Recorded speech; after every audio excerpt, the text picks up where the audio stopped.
खेसारी चाचा गजब खत्म। हमारे 22 बरस के उम्र भाई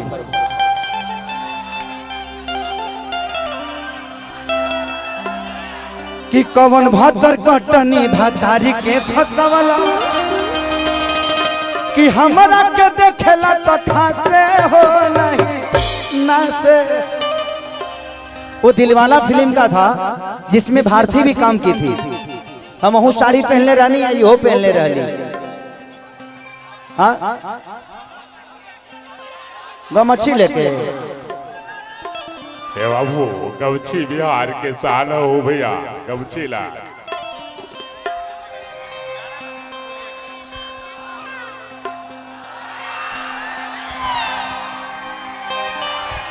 ए देखो आँख मत मारो, आँख मत मारो। तू जवन हव तवन हम हई, लेकिन जहाँ जिसन तहाँ तिसन ना करे तो मरद कैसा। लोग कहे कि खेसरिया नाच के लवंडा आ तो तू मरद होके का उखाड़ ले लवड़ा। हम लौंडे होके बहुत कुछ कर ले। हाँ कितना जना के भरम बावे इंडस्ट्रिया में, फिल्मी दुनिया में ना। एगो तो परिवार ऐसा बाकी कनी के आज हमरा बुझेबे ना कल कि हम मरद है कि ना है। तो हम एक बार कहबो कनी के एगो काम कर से कहनी के तीनों आके एक बार चेक कर लस।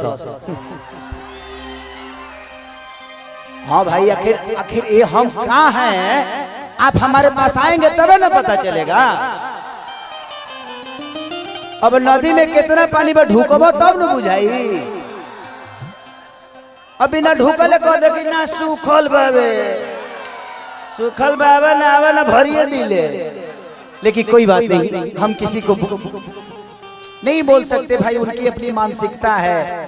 कुछ लोगों को यूट्यूब पे मेरे नाम को बोल के ही हाईलाइट होना है तो क्या करिएगा। एक चीज तो बावे, अगर हाईलाइट होके के बाद तो खेसरिया के बारे में कुछ बोल दो। लोग जाने था कि बाकी लोगों के बारे में बाकी लोग अलुआ हो, खेसरिया भिंडी हो, ये रोजो तोजे उगावेला। तो ठीक बा, ये खेसरिया आप ही सबका उपज है, आप ही सबका बेटा है। हम केहू से डेराई लेना, डेराई ले सिर्फ अपना जनता से। आज इस पत्थर में भी भगवान मिल रहे हैं हमें। ये हमारा पूजा ही तो है, हमारा श्रद्धा ही तो है कि चारों बगल पत्थर बा, पत्थर के बीच में खाली भगवान लौकत रहे। ये ले बढ़ के का होला पूजा भाई। तो ये खेसरिया की अपनी श्रद्धा है कि हमारे श्रद्धा के फूल में आप सबके नाम का होता है और हमेशा रहेगा। हमारा स्टेडियम दिल में और दिमाग में ना रहे, पर्दा पर रहेला।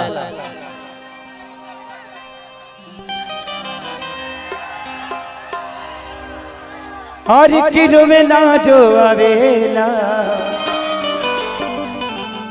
बड़ा तारा सवेला। लगे आई भाई लोग के आदेश बता देते।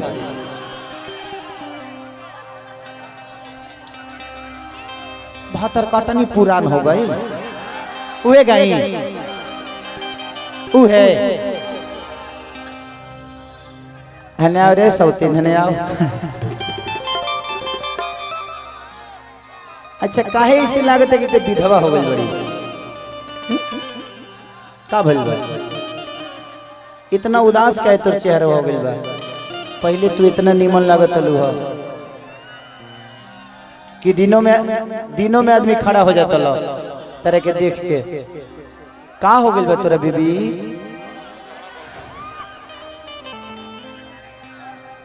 ए सखी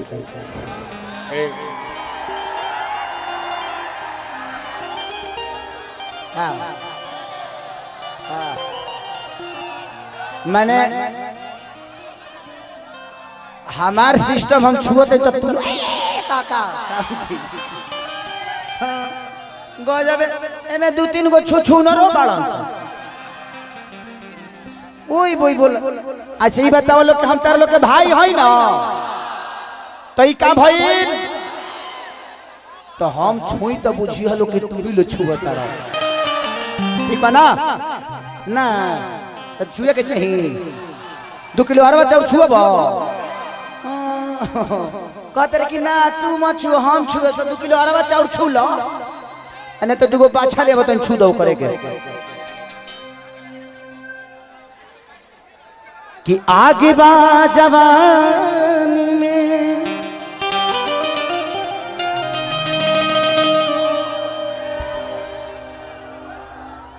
के करा लोगे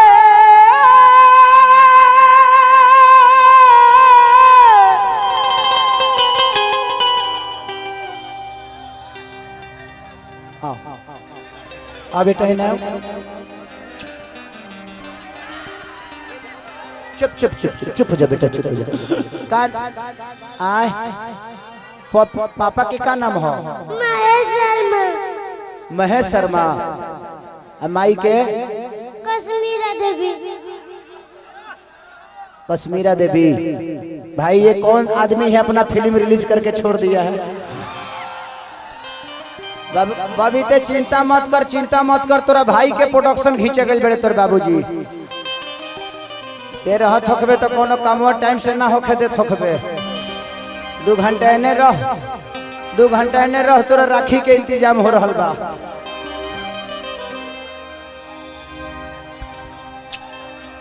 एने वालो दुन अरे सब जानी यही जे रही है बीच में कम बैक टू ही हाँ तू आ जाई हाँ ये दोनों बहनें बड़ी अच्छी हैं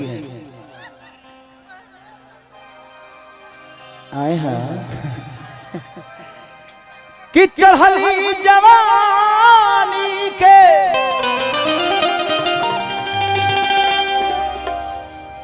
कि आगे बढ़त बेसी हो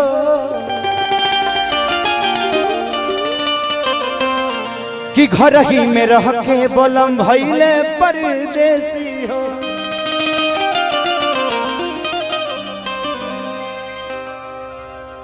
मन कर चल जाई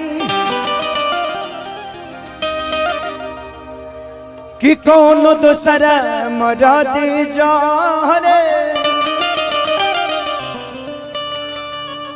किसे जिया पर कहियो लड़ाई नहीं लड़े कि कवन भातर कटनी भातारी के फसवला 1 2 3 4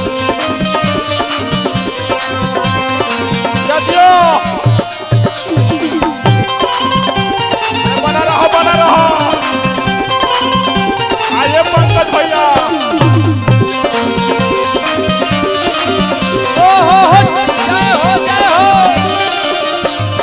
भवन भातर कटनी भातारी के फसवला भवन भातर कटनी भातारी के फसवला से जिया पयावे न तो खाते हो नहीं ना हम चढ़ली जवानी उड़ा पहबे हो हम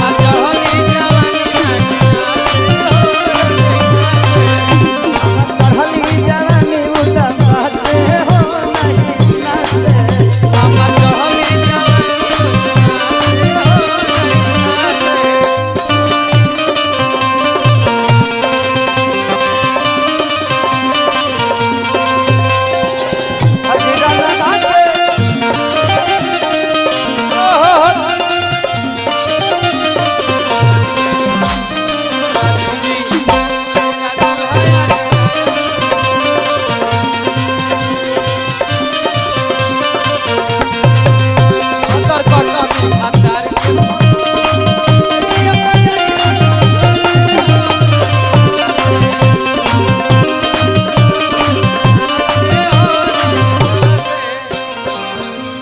औरत कहती है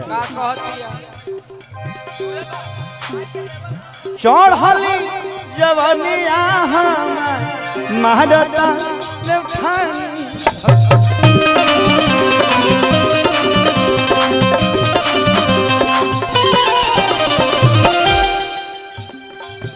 गरमी से भरे जाता बाल्टी के पानी हो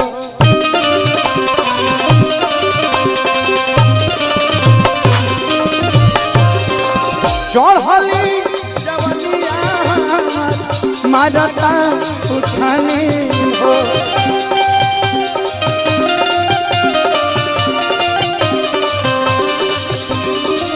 गरमी बयतना भरी जा का पानी हो।